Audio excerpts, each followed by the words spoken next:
कटक जिला शिक्षा संयोग तरफ मु विरजा मिश्र षष्ठ श्रेणी भूगोलर प्रथम अध्याय पृथ्वी एवं सौरजगतर पंचम पर्याय को आपण मानकु स्वागत करुछि। एहा पूर्वरु आमे जानिथिले जे आलोक वर्ष सप्तर्षि मंडल ध्रुवतारा एवं सौरजगत विषय रे। आज आमे शिखिबा महाकर्षण शक्ति माध्याकर्षण शक्ति एवं बुध शुक्र पृथ्वी मंगल विषय रे किछि विशेष तथ्य। प्रथमे आमे जिबा माध्याकर्षण शक्ति आरे। माध्याकर्षण शक्ति कौन पिला माने केबे चिंता करिच गछरु फळटिए तळकु काहे गळी पड़े उपरकु पळाएनी। बॉल खेलिला बेले बॉल टी फोपाड़िले आकाश को न जाई पुणी तळकु गळी पड़े काहेकि आमे जेतेबेले डियंती सेतेबेले बहुत उच्चा उड़ी न जाई पुणी थरे भूमि उपरे पड़ी जांती कौन पई। यह हेउची माध्याकर्षण शक्तिर प्रभाव। यार प्रभाव मध्य आमे पृथ्वी उपरे बास करि परिबछु नहले तो पृथ्वी रु आमे तळकु गळी पड़ते जेहेतु पृथ्वी आवर्तन गतिपुंजकु घुरु अछि ताले आमे माध्याकर्षण शक्ति कहिबा काहाकु। प्रत्येक महाजागतिक पिंड निज केंद्र आड़क आकर्षण करुवा शक्ति को माध्याकर्षण शक्ति कुहा जाए। एबे जिबा महाकर्षण शक्ति।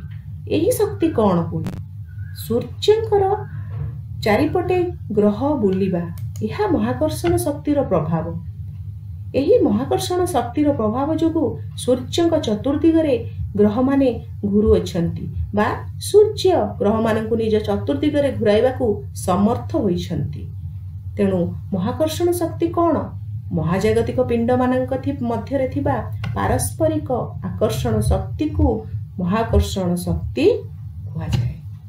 यही महाकर्षण शक्ति सूर्यंकर महाकर्षण शक्ति पृथ्वीर माध्याकर्षण शक्ति ठारू 27 गुण अधिक।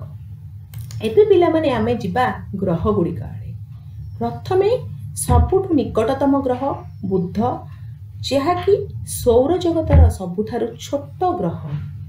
यह धूसर रंगर बा पाउसिया रंगर देखा जाए।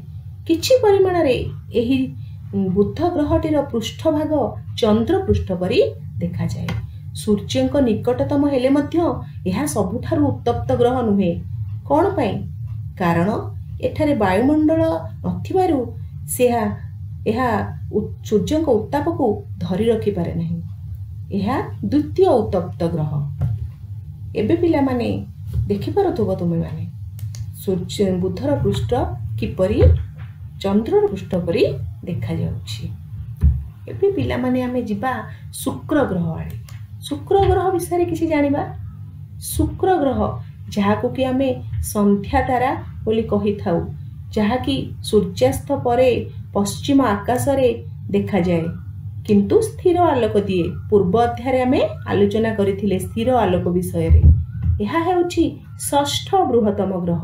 सौर जगतर सूर्यंक ठारू द्वितीय निकटरे रहिछि किंतु यह आकार अनुसार षष्ठ बृहत्तम ग्रह।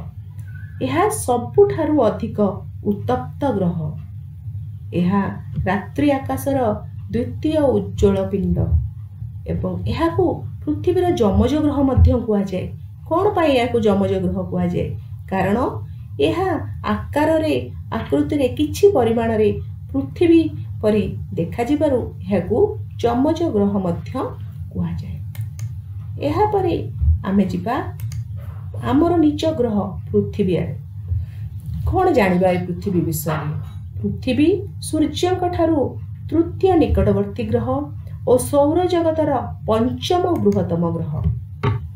सौर जगतर यह पंचम बृहत्तम किंतु सूर्यंक ठारू तृतीय रे रहिछि। एहार 4 भागरु 3 भाग जल द्वारा आच्छादित होइतिबारु एही ग्रहटी को जलीय ग्रह बोली मध्य कुहा जाए। महाकाशरु नील देखा जाउतिबारु नील ग्रह नाम रे मध्य यह नामित। यह सौर जगतर एकमात्र ग्रह जेउठारे कि जीवन धारण संभव होई परिछि। जीवन धारण संभव हेबा पई आवश्यक उपादान जल वायु एही ग्रह रे ही उपलब्ध होइछि। तेणु यहाकू अद्वितीय ग्रह मध्य कुहा जाए।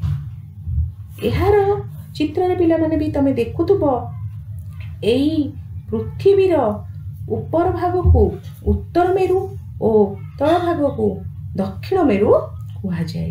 ଏହି ଉତ୍ତର ମେରୁକୁ ଦକ୍ଷିଣ ମେରୁକୁ ଯୋଗ କରି ଏକ କାଳ୍ପନିକ ରେଖା ଟଣାଯାଏ, ତାହାକୁ ଅକ୍ଷ କୁହାଯାଏ। ପ୍ରକୃତିରେ ଏଭଳି କୌଣସି ରେଖା ନଥାଏ, ଏହା କାଳ୍ପନିକ। ଏହା ଆମକୁ ଭୂଗୋଳରେ ବହୁତ ସାହାଯ୍ୟ କରିଥାଏ। ଏହାକୁ ଅକ୍ଷ କୁହାଯାଏ। ପୃଥିବୀ ଏହି ଅକ୍ଷ ଚାରିପଟେ ମଧ୍ୟ ଘୁରିଥାଏ, ଯାହାକୁ କି ଗତ ଅଧ୍ୟାୟରେ ଆମେ ଜାଣିଥିଲେ ଆବର୍ତ୍ତନ ଗତି କୁହାଯାଏ। ଏବେ ଆମେ ଯିବା ମଙ୍ଗଳ ଗ୍ରହ। ମଙ୍ଗଳ ଗ୍ରହ, ଏହାକୁ ଆମେ ଲାଲ ଗ୍ରହ ରୂପେ ମଧ୍ୟ ଜାଣିଥାଉ। ଏହା ସୂର୍ଯ୍ୟଙ୍କ ଠାରୁ ଚତୁର୍ଥ ନିକଟତମ ଗ୍ରହ, ଦ୍ୱିତୀୟ କନିଷ୍ଠ ଗ୍ରହ। ବୁଧ ପରେ ଏହା ସବୁଠାରୁ ଛୋଟ ଗ୍ରହ। ବୁଧ ସବୁଠାରୁ ଛୋଟ, ଏହାପରେ ମଙ୍ଗଳ। ମାନେ ଉପର ଆଡୁ ଆମେ ଦେଖିବାକୁ ଗଲେ 8ଟି ଗ୍ରହ ହିସାବରେ ଇଏ ସପ୍ତମ ସ୍ଥାନରେ ରହିଥାଏ। ଏହାର ବାୟୁମଣ୍ଡଳ ପୃଥିବୀର ବାୟୁମଣ୍ଡଳ ଠାରୁ ଥଣ୍ଡା ବୋଲି କିଛି ପରିମାଣରେ ଜଣାପଡ଼ିଛି। ଏହାପରେ ପିଲାମାନେ ଆମେ ଦେଖିବା ଗ୍ରହମାନଙ୍କ ବିଷୟରେ ଆଉ କିଛି ତଥ୍ୟ। କ'ଣ ଆମେ ଛାଡ଼ିଗଲେ ସେ ବିଷୟରେ ଦେଖିବା।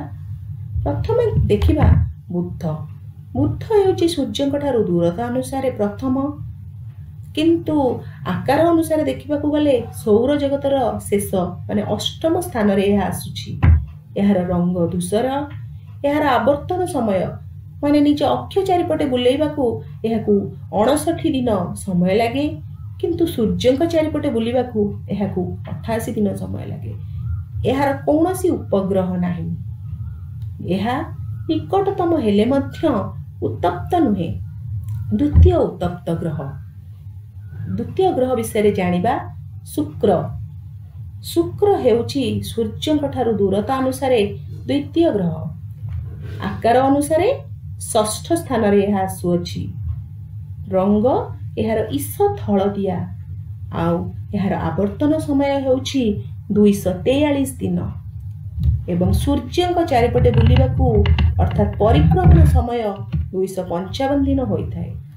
ଏହାର ମଧ୍ୟ ଉପଗ୍ରହ ନଥାଏ। ଏହା ସନ୍ଧ୍ୟା ତାରା ନାମରେ ମଧ୍ୟ ନାମିତ।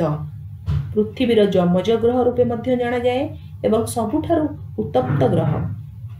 ଏବେ ଯିବା ଆମର ଅତି ନିଜର ପୃଥିବୀ ଆଡ଼େ। ଏହାର ସ୍ଥାନ ସୂର୍ଯ୍ୟଙ୍କ ଠାରୁ ତୃତୀୟରେ ରହିଛି। ଏହାର ଆକାର ପଞ୍ଚମରେ ଆସୁଛି। ଆକାର ଅନୁଯାୟୀ ଏହା ପଞ୍ଚମ ବୃହତ୍ତମ ଗ୍ରହ। ରଙ୍ଗ ଏହାର ନୀଳ। ନୀଳ କ'ଣ ପାଇଁ? ଜଳ ଅଧିକ ପରିମାଣରେ ଥିବାରୁ ଏହା ନୀଳ ଦେଖାଯାଏ। ଏହାର ଆବର୍ତ୍ତନ ସମୟ ହେଉଛି 1 ଦିନ, 1 ଦିନ ଏବଂ ପରିକ୍ରମଣ ସମୟ ଅର୍ଥାତ୍ ସୂର୍ଯ୍ୟଙ୍କ ଚାରିପଟେ ବୁଲିବାକୁ ଏହାକୁ ଲାଗିଥାଏ 365 ଦିନ। ଏହାର ଉପଗ୍ରହ ସଂଖ୍ୟା 1 ଏବଂ ଏହା ଜଳୀୟ ଗ୍ରହ, ନୀଳ ଗ୍ରହ ଏବଂ ଅଦ୍ୱିତୀୟ ଗ୍ରହ ରୂପେ ମଧ୍ୟ ପରିଚିତ। ଏବେ ଅନ୍ତଃଗ୍ରହମାନଙ୍କର ଶେଷ ଗ୍ରହକୁ ଜାଣିବା। ମଙ୍ଗଳ। ମଙ୍ଗଳ ସୂର୍ଯ୍ୟଙ୍କ ଠାରୁ ଦୂରତା ଅନୁସାରେ ରହିଛି ଚତୁର୍ଥ ସ୍ଥାନରେ। ଏହାର ଆୟତନ ବା ଆକାର ଅନୁସାରେ ସପ୍ତମ ସ୍ଥାନରେ ରହିଛି। ରଙ୍ଗ ଏହାର ଲାଲ। ଏହା ଆବର୍ତ୍ତନ କରିବାକୁ ସମୟ ନିଏ 1 ଦିନ ଏବଂ ସୂର୍ଯ୍ୟଙ୍କ ଚତୁର୍ଦିଗ ବୁଲିବାକୁ ବା ପରିକ୍ରମଣ ସମୟ 687 ଦିନ ହୋଇଥାଏ। ଏହାର ଉପଗ୍ରହ ସଂଖ୍ୟା 2 ଏବଂ ଏହା ଲାଲ ଗ୍ରହ ରୂପେ ପରିଚିତ। ପିଲାମାନେ, ତମେ ଏବେ ଅନ୍ତଃଗ୍ରହ ବିଷୟରେ କିଛି ବିଶେଷ କଥା ଜାଣିପାରିଥିବ। ତେଣୁ ଆସନ୍ତା ପର୍ଯ୍ୟାୟରେ ଆମେ ଅନ୍ୟ 4ଟି ଗ୍ରହ ତଥା ବାମନ ଗ୍ରହ ଗୁଡ଼ିକ ବିଷୟରେ କିଛି ଜାଣିବା। ସେ ପର୍ଯ୍ୟନ୍ତ ଏହି ପଢ଼ିଥିବା ପାଠଟିକୁ ମନେ ରଖି କିଛି କରିବାକୁ ଚେଷ୍ଟା କର। ରହୁଛି, ଧନ୍ୟବାଦ।